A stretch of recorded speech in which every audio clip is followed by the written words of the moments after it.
I'm so frustrated with myself. This much left. This combination of those two is like really overwhelming. I have a feeling that this book is gonna be really special.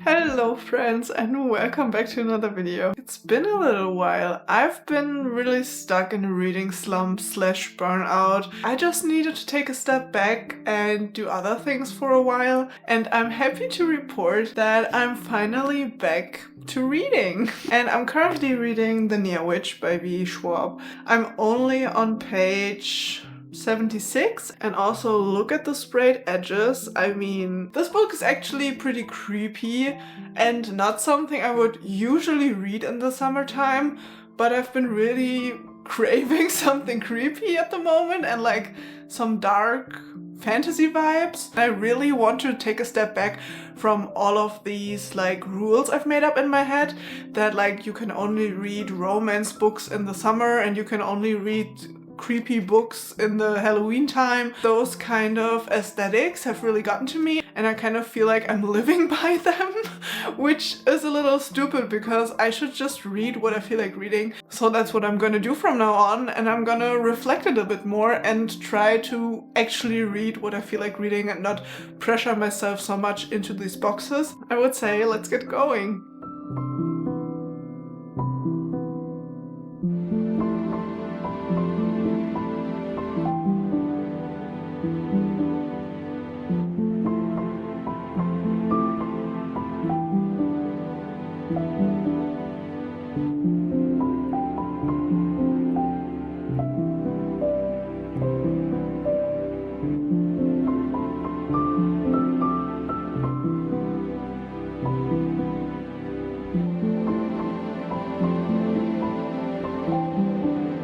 I cut my bangs and they came out a bit shorter than I intended to, but I'm still really happy with how they turned out.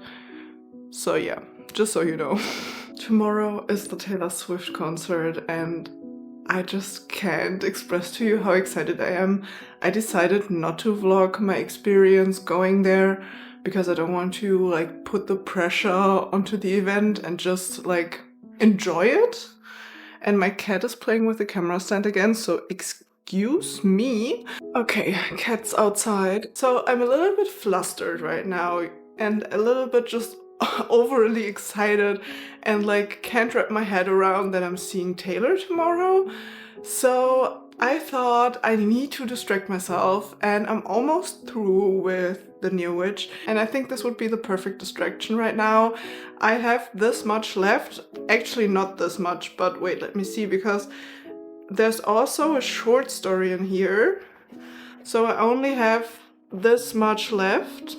And this book really takes me away from reality and takes me out of my life, and I'm really enjoying that right now. Like the creepy, eerie atmosphere is exactly what I'm needing right now because it's so opposite to my life. Like I just couldn't read anything set in the real world right now because it would always remind me of my life, and then I would think about the concert again and I would get too distracted, you know? And also the storyline so far is super interesting and super unpredictable, and I really don't know where this is going and what's going to happen, which is really refreshing for once because I've been reading a lot of romances lately and for me romances sometimes feel a little bit too predictable, and I'm really enjoying reading something that is like super unpredictable right now.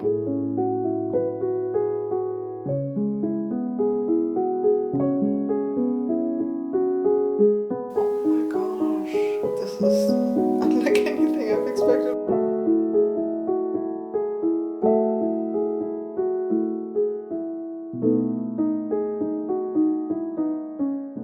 I'm finished with The Near Witch, and I gotta say the ending was kind of more expectable than I expected, if that makes any sense. Like, I thought it could turn in either way and it could go in so many directions throughout the whole book, but in the end it was that kind of ending where you're like, alright, I don't know, it could have really blown me away. and I really expected it to blow me away, and some parts definitely did, but I don't know, I'm not happy with that ending. I think for this book to like actually leave a mark on me, the ending should have been different than it was. But I mean, it was one of V. Schwab's earliest books. I think maybe it was the first one she has released. I'm not actually that sure, but it was a lot of fun. I had a super fun time reading it. It was super intense and very immersive, which I absolutely loved, especially because I've been stuck in a reading slump. So it really felt like I was sucked into the book, and I really needed that. And also I really liked the main character. I felt she was fun, and like the whole atmosphere, it was so dark and eerie, and I don't know, I was listening to gothic chants while reading this, and it was the best vibe. So I think because of all of that, I will be giving this book 3.5 stars. Yeah, I would have probably gone with 3.75 or 4 stars if the ending would have been amazing, but the ending really underwhelmed me, so 3.5 stars it is. So yeah, if you like her books, pick this one up anyway, because the vibes are just there. And also if you love like gothic, eerie stories, I don't know, it really gave me those vibes. It wasn't exactly mentioned in here what kind of aesthetic this is. So yeah, this actually really distracted me from that I'm going to the Eras tour tomorrow. So I'm just gonna switch off a bit more with my boyfriend now and get some things ready for the morning and then go to sleep. I'm so nervous. The more I think about like the event and like what it's going to be like standing there and seeing Taylor and like all of these people around me. On the one hand, I'm feeling really anxious, and on the other hand, I'm super excited and like just hyped, and like this combination of those two is like really overwhelming.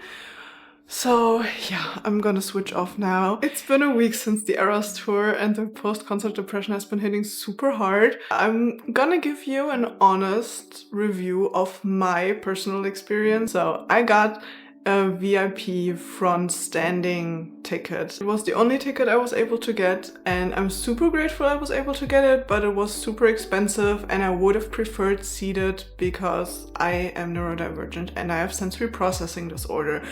And I was kind of expecting for the experience to be a bit much to me, but I told myself, okay, I'm gonna listen to my needs. I was going by myself, by the way. I'm gonna listen to my needs.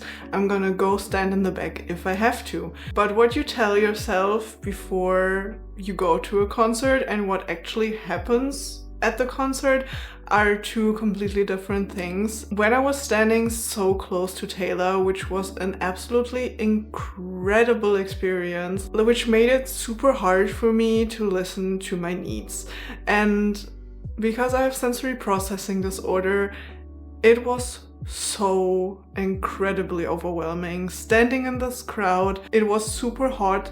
I was not able to move. I was not able to sing because there wasn't much air. The lights were shining in my face. It was so much. I took a bunch of photos and videos, and I'm super grateful I did that, but that was also pretty exhausting. But later in the show, I was finally able to listen to my needs, go stand in the back, put my phone away, and just sing and dance. If you're a Swiftie, I can say it was around fortnight when I decided to go stand in the back, eat something, drink something, and just have a good time after that. So I was able to enjoy the last era, which was Midnights, and the surprise songs, just completely dancing and screaming, and it was incredible.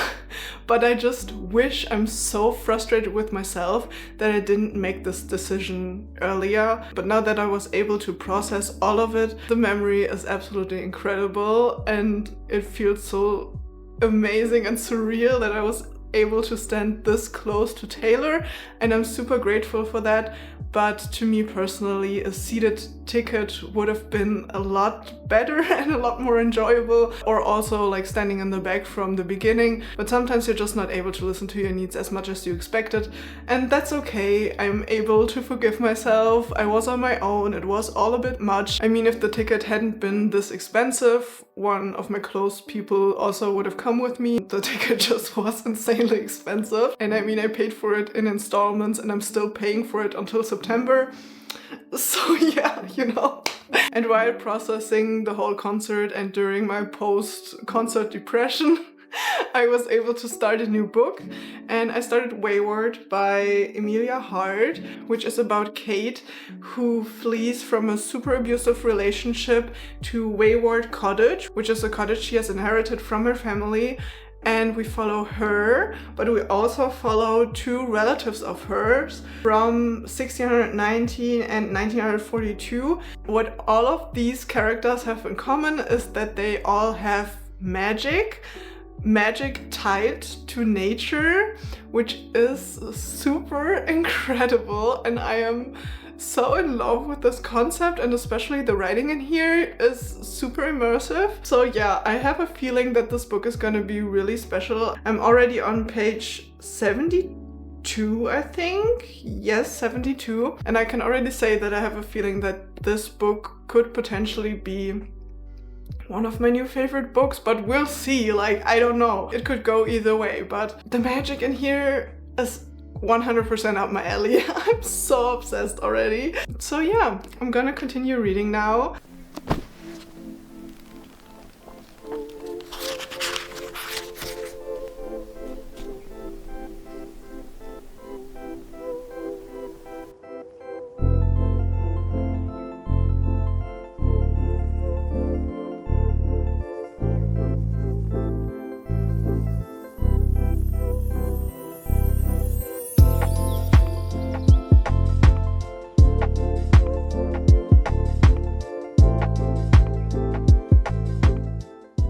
So I have finished Wayward last night, and I'm lost for words, honestly. I haven't felt like this about a book in a while. I was rooting for each main character in here so much. They were all so incredibly relatable. The magic that they possess and the magic that was like tied to nature was so unique and like really breathtaking and exactly up my alley. And what I also really loved was that it was a feminist story with like really horrible men, but there were also really great male characters in this book, and I truly enjoyed that because it really portrayed that it's not all black and white, like not all men are horrible, but there are pretty horrible men out there, but that doesn't mean that there aren't any good men out there. Like, it's not just black and white. And the imagery in this book is literally unmatched to me. I don't know. I will probably read anything Emilia Hart writes from now on. And like, it was so mysterious, and the plot was like built up very intensely. So every chapter there was like a cliffhanger and you didn't know what was going to happen in this storyline, and then we switched to another storyline and continued that one, which was also like at a very intense point. So you're like always going back and forth between these different characters, and you're like, what's going to happen to them, what's going on, and you're not gonna find out until you read on. And I really enjoyed that. Like, it made me really want to binge this book. So as you can probably imagine, this book is definitely a 5-star read for me. A book hasn't done this to me in a while, and I'm so grateful to Emilia Hart for writing this book. And I'm hoping that I can find a book that's catching my attention similarly after this, because I'm really scared that I'm gonna fall into another reading slump because I love this book so much. But we'll see. I mean, we'll see.